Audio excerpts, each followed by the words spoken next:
Hi friends, welcome to మన Bommarillu. Upcoming రివ్యూలోకి వెళ్ళిపోదాం. అవని and Vedavathi family Varalakshmi వ్రతాన్ని సక్సెస్ఫుల్గా పూర్తి చేసుకుంటారు. కరెక్ట్గా అప్పుడే సత్య అవని వాళ్ళ ఇంటికి వస్తాడు. ఒక్కసారిగా అవని సత్యం చూసి ఉగ్ర రూపాన్ని దాలుస్తుంది. ఈలోపు కృష్ణబాబు వేదవతి తలొక మాట అంటూ ఉంటారు. వీణ్ణి నువ్వే పిలిపించావా? వాడి ఆశీర్వాదం కూడా తీసుకోవాలనుకుంటున్నావా అనేసరికి అవని, అత్తయ్య, ఇంకొక్క మాట మీ నోట్లోండి వేరుగా వచ్చినా మర్యాదగా ఉండదు. ఎందుకు వచ్చావురా ఇంటికి? నీకు మరీ చెప్పాను రావద్దు అని. నా జీవితం నాశనం అయిపోతుంది. నా బావ నన్ను ఇప్పటికే నమ్మటం లేదు. అలాంటిది నువ్వు వచ్చి ఇంకా నన్ను చెడ్డదాన్ని చేస్తావా అని అవని అడుగుతుంటే సుజాత ఆవేశంగా సత్య చెంప పగలగొడుతుంది. ఒక్కసారిగా సత్య షాక్ అయిపోతాడు. చూడండి, ఆవేశపడద్దు, నేను మీ మంచి కోసమే వచ్చాను, జరిగింది అని సత్య చెప్పబోతుంటే నువ్వేంట్రా చెప్పేది అని చెప్పి నరసింహ కాలర్ పట్టుకొని సత్యని గెంటేస్తూ ఉంటాడు. అప్పుడే పడిపోతున్న సత్యని పట్టుకుంటుంది ప్రభావతి. అమ్మా అని అంటారు. ఏంట్రా, చెప్పాను కదా నీకు ఇలాంటి అవమానం జరుగుతుందని. నేను చెప్తాను అని ప్రభావతి సత్యం తీసుకొని లోపలికి వస్తుంది. ఓహో, ఈవిడ కూడా అఘోరించిందా అని అంటుంది నిహారిక. మాటలు మర్యాదగా రానివ్వమ్మా అని అంటుంది ప్రభావతి. ఇంకా నిహారిక మొహం పక్కకు తిప్పుకుంటుంది. చూడండి, వాడు మీ మంచి కోసమే వచ్చాడు, మీ వంశ శ్రేయస్సు కోసమే వచ్చాడు. రే సత్య, ఇప్పుడు చెప్పరా నిజం, ఎందుకు వచ్చావో చెప్పు అని అడుగుతారు ప్రభావతి. మీ ఇంట్లో ఇద్దరు ముత్తైదువుల వేషంలో దొంగలు ఉన్నారు. మీ ముక్కు పుడకని వాళ్ళు దొంగలించాలనుకుంటున్నారు. ఆ విషయాన్ని నేను విన్నాను, స్వయాన విన్ని చెప్తున్నాను. అందుకే ప్రమాదం వస్తుందని హెచ్చరిద్దామని ముక్కు పుడకపోతే అవని పరువు పోతుందని. అవని పరువు పోయిందంటే ఇంక తన సర్వస్వం కోల్పోయినట్లే.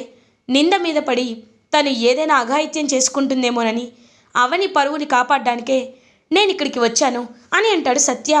ఒక్కసారిగా నిహారిక షాక్ అయి గడగడ వణుకుతూ ఉంటుంది. అవని సుజాత అందరూ షాక్లో ఉంటారు.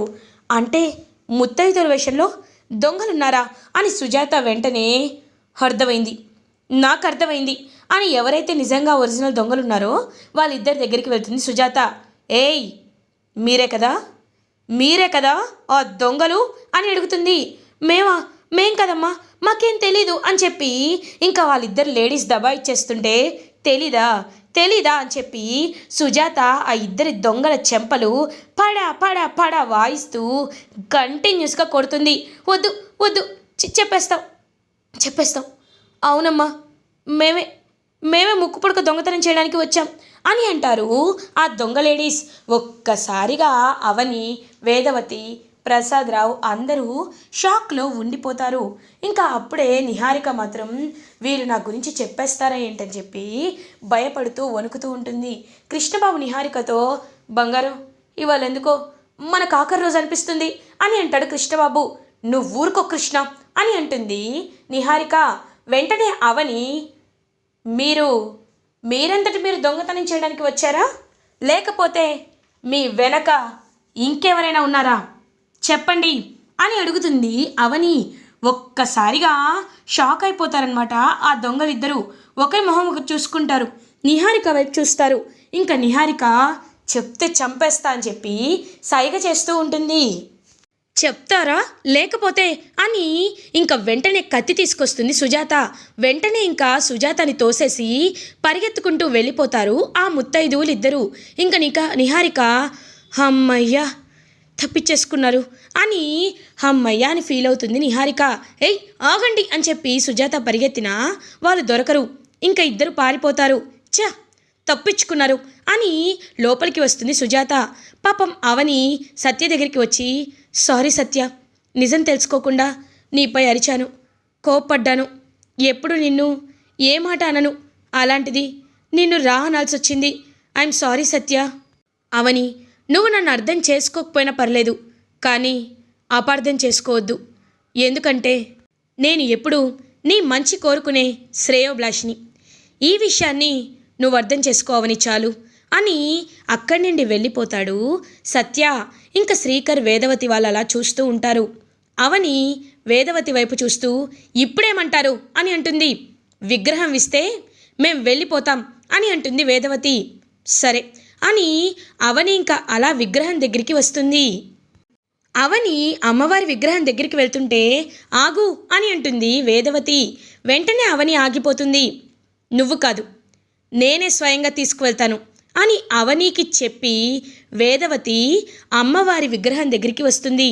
వచ్చి మనస్ఫూర్తిగా నమస్కారం చేసుకుంటూ అమ్మ దయతలిచి మా ఇంటికి రా అని వేడుకుంటూ అలా ఇంకా విగ్రహాన్ని తీసుకుందామంటే అప్పుడే కరెక్ట్గా నాగమ్మ అక్కడికి వస్తుంది.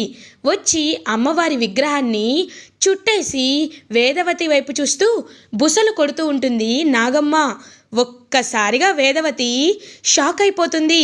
శ్రీకర్ ఫ్యామిలీ అందరూ ఆశ్చర్యంలో మునిగిపోతారు. అవని, సుజాత, నరసింహ, అర్చన అందరూ అలా చూస్తూ ఉంటారు. ఇంకా వేదవతి ముట్టుకుందామనే ప్రతిసారి నాగమ్మ బుసలు కొడుతూనే ఉంటుంది. వెంటనే అవని, నాగమ్మ ఎందుకు ఇదంతా చేస్తున్నావు నాగమ్మ, ఎందుకు అని పాపం అవని అడుగుతుంది. ఇంకా నాగమ్మ అలా అవనిని ఆశీర్వదిస్తూ వేదవతిని మాత్రం బుసలు కొడుతూ ఉంటుంది.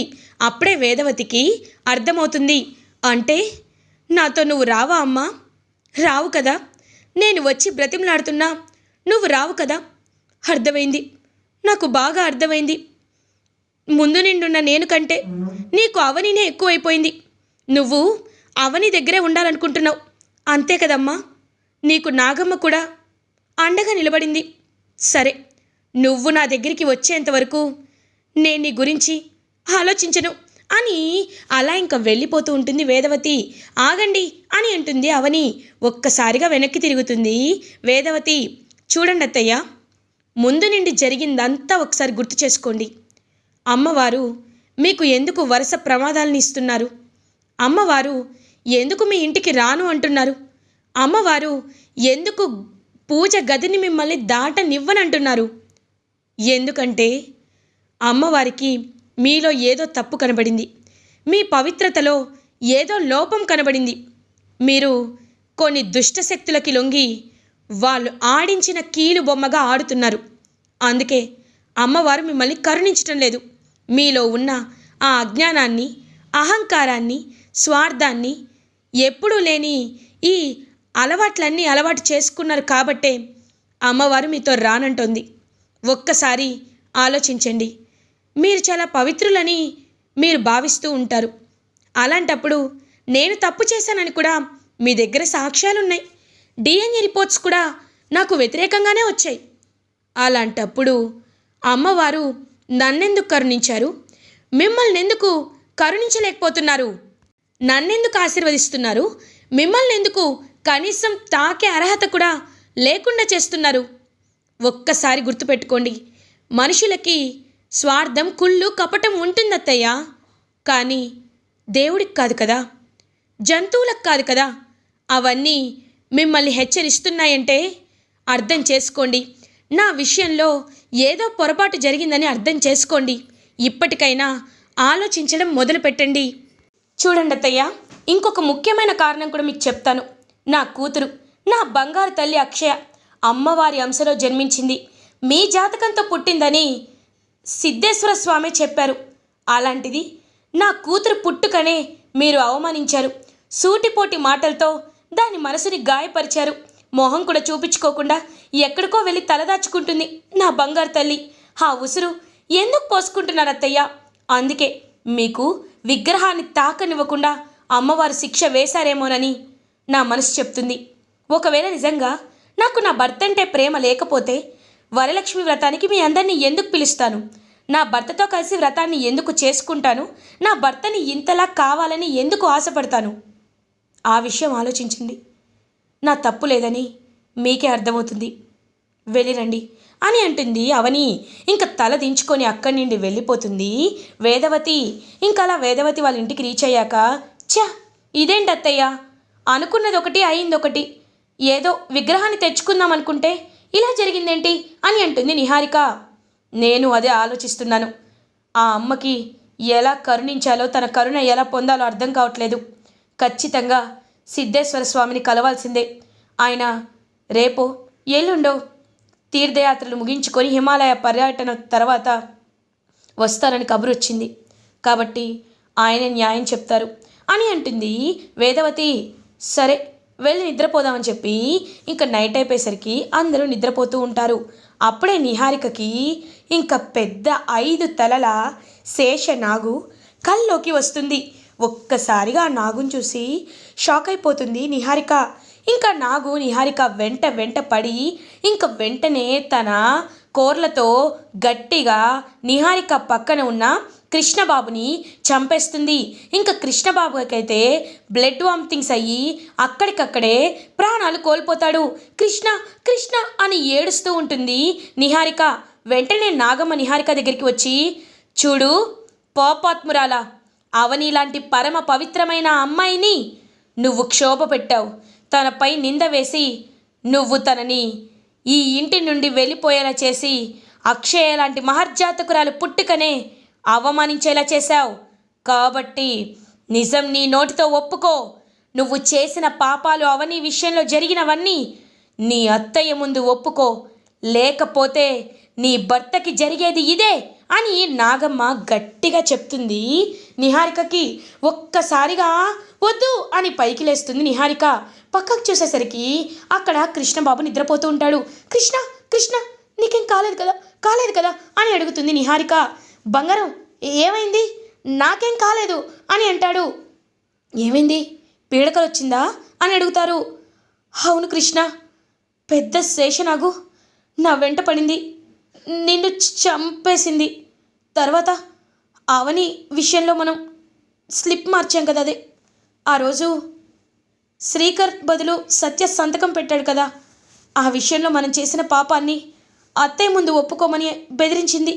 లేకపోతే నీ ప్రాణాలు పోతాయని నాగమ్మ హెచ్చరించింది అని అంటుంది నిహారిక. ఒక్కసారిగా షాక్ అయిపోతాడు కృష్ణబాబు. బంగారం ఏం మాట్లాడుతున్నావు నువ్వు? అంటే నేను పైకి పోతానా? చూడు బంగారం, బ్రతికుంటే ఏదైనా సాధించవచ్చు. దొంగతనాలు చేసైనా హ్యాపీగా తిని బతకచ్చు. కానీ ప్రాణాలు పోతే మనం ఏమి చేయలేం కదా. అసలే ఈ ఇంట్లో అమ్మవారి విగ్రహం లేదని ఇల్లంతా ఒకటే బాధతో ఉంది. ఇప్పుడు నా ప్రాణాలు కూడా పోతే నేను తట్టుకోలేను, నీ మొహం చూడలేను. కాబట్టి అమ్మతో వెళ్ళి నిజాలు ఒప్పేసుకుందాం బంగారం, ఒప్పేసుకుందాం అని అంటాడు కృష్ణబాబు. సరే కృష్ణ, రేపే వెళ్ళి ఒప్పుకుందామని చెప్పి ఇంకలా నిహారిక కృష్ణబాబు ఫిక్స్ అవుతారు. ఇది ఇలా ఉండగా మార్నింగ్ అవుతుంది. వేదవతి ఆలోచనలో పడుతుంది. అవని చెప్పిన మాటల్ని గుర్తు చేసుకుంటూ ఉంటుంది. అత్తయ్య, మీతో కొంచెం మాట్లాడాలి అని అంటుంది నిహారిక. నిహారిక, ఏమైందమ్మా? ఏంటి మొహం అంతా పీక్కుపోయింది? రాత్రి నిద్రపోలేదా అని అడుగుతారు వేదవతి. లేదత్తయ్యా, ఒక విషయాన్ని మీ ముందు ఒప్పుకోవాలత్తయ్యా. నిజం చెప్పాలంటే మేము తప్పు చేశామత్తయ్యా అని అంటుంది నిహారిక. ఏమైందమ్మా అని అడుగుతుంది వేదవతి. ఇంకా జరిగిందంతా చెప్తుంది నిహారిక. ఆ రోజు అక్షయకి యాక్సిడెంట్ అయితే సత్యని తీసుకువెళ్తాని జాయిన్ చేశాడు కదా, అప్పుడు సత్య అనుకోకుండా సైన్ చేశాడు. ఫాదర్ ప్లేస్లో సైన్ చేయలేదు.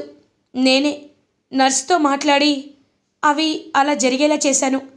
ఎలా అయినా అవనిపై నింద వేసి బయటికి పంపించాలనే ఇదంతా చేశాను అత్తయ్య అని నిజాన్ని ఒప్పేసుకుంటుంది నిహారిక. ఒక్కసారిగా వేదవతి షాక్ అయిపోతుంది. ఏం మాట్లాడుతున్నావు నువ్వు అని అంటుంది. అవునమ్మా, తను చెప్పింది నిజమే అని అంటాడు కృష్ణబాబు. ఒక్కసారిగా నిహారిక చెంపపై కొడుతుంది వేదవతి. ఎంత పాపం చేశావో తెలుసా, ఎంత ఘోరం చేశావో తెలుసా అని అంటుంది వేదవతి. అత్తయ్య, నన్ను క్షమించండి, కావాలంటే మీ కాళ్ళు పట్టుకుంటాను. అవని అంటే మీకు నాకు పడదు కదా, అందుకే తనపై ఇలాంటి నిందైనా వేస్తే బయటికి పోతుందని ఇలా చేశాను అత్తయ్య. కానీ డిఎన్ఏ రిపోర్ట్స్ మాత్రం నేను దేవుడు సత్యంగా చెప్తున్నాను, డిఎన్ఏ రిపోర్ట్స్లో మా హ్యాండ్ లేదు, మా ఇన్వాల్వ్మెంట్ లేదు. కానీ ఆ రోజు సత్య సిగ్నేచర్ దగ్గర మాత్రమే నేను తప్పు చేశాను అని తన తప్పుని ఒప్పుకుంటుంది నిహారిక. అంటే అవని విషయంలో ఇంత ఘోరమైన తప్పు చేస్తావా? సరే, డిఎన్ఏ రిపోర్ట్ల విషయం పక్కన పెట్టినా అవని ఆ సత్యతో ఎలాంటి సంబంధం లేదని ఇప్పుడు అర్థమవుతుంది. కానీ ఒకటి మాత్రం నిజం, డిఎన్ఏ టెస్ట్ మళ్ళీ చేయించాలని నేను అనుకుంటున్నాను. కానీ ఇప్పుడు మన దగ్గర అక్షయ లేదు కదా అని అంటారు. పాత పాత శాంపిల్స్ ఉంటాయి కదమ్మా, అయితే డిఎన్ఏ రిపోర్ట్స్ ఎవరో మార్చుంటారు అని అంటాడు కృష్ణబాబు. తెలుసుకుంటాను, ఖచ్చితంగా తెలుసుకుంటాను అని వేదవతి బయలుదేరుతుంది. ఇది ఇలా ఉండగా అవని ఆఫీస్కి వెళ్తుంది. అవని ఇచ్చిన ఐడియా సక్సెస్ అవ్వడంతో ఇంకా ఆఫీస్లో అందరూ అవనికి అప్రిషియేట్ చేస్తూ ఉంటారు. సో తన ఐడియా వల్ల టర్న్ ఓవర్ అనేది డబల్ అవ్వడంతో చాలా హ్యాపీగా సీఈఓ వచ్చి అవనిని మీట్ అవుతారు. నిజంగా నేను చూస్తుంటే నాకు చాలా ప్రౌడ్గా ఉందమ్మా. ఎందుకంటే మన సేల్స్ అనేవి చాలా నార్మల్గా ఉండేవి, కాంపిటీటర్స్ కంటే చాలా తక్కువకి అమ్మిన సేల్స్ ఉండేవి కాదు. బట్ నీ ఐడియాతో సేల్స్ డ్రాస్టికల్లీ ఇంక్రీజ్ అయ్యాయి. It's sudden boom for us. So నువ్వు ఏమనుకున్నా నేను నీకు మాటిస్తున్నాను. చెప్పు, నీకు ఎంత శాలరీ కావాలి, ఎంత ఇంక్రిమెంట్ కావాలి అని అడుగుతారు. సార్, నాకు ఇంక్రిమెంట్ అక్కర్లేదు సార్, కానీ మా హస్బెండ్ ఒక చిన్న కేసులో ఇరుక్కున్నారు. ఒకరిది ఫేక్ కంపెనీ, దాని ప్రాజెక్ట్ని లీడ్ చేస్తూ మా ఆయన చూసుకోకుండా ప్రాజెక్ట్కి 100 crores ట్రాన్సాక్షన్ని ఓకే చేశారు. ఆ తర్వాత ఫేక్ కంపెనీ అని తేలింది. ఇప్పుడు ఆయన్ని ఆ ఆఫీస్లో 100 crores పెనాల్టీ పే చేయమంటున్నారు. కాబట్టి ఆ విషయంలో మీరు నాకు హెల్ప్ చేయాలి సార్ అని అంటారు. వై నాట్, మనకి చాలా ఇన్ఫ్లుయెన్స్ ఉంది. సో ఆ కంపెనీ నేమ్ చెప్పు, ఖచ్చితంగా వాళ్ళ దగ్గర నుండి అమౌంట్ రికవరీ అయ్యేలా నేను చూస్తాను. నువ్వు నీ హస్బెండే వెళ్ళి కలెక్ట్ చేసుకోండి అని గట్టిగా చెప్తారు. సీఈఓ హ్యాపీగా ఫీల్ అవుతుంది అవని. బావా, ఇలా అయినా నీకు తోడుగా ఉండి ఖచ్చితంగా ఆ 100 కోట్ల పెనాల్టీని మాఫీ అయ్యేలా నేను చేస్తాను బావా, ఖచ్చితంగా చేస్తానని చెప్పి పాపం చాలా అంటే చాలా హ్యాపీగా ఫీల్ అవుతుంది అవని. ఇలా ఎపిసోడ్ ఎండ్ అవుతుంది. ఫర్దర్ ఎపిసోడ్ రివ్యూస్ ముందుగా మీకు కావాలి అనుకుంటే మా ఛానల్ని సబ్స్క్రైబ్ చేసుకోండి. Thanks for watching.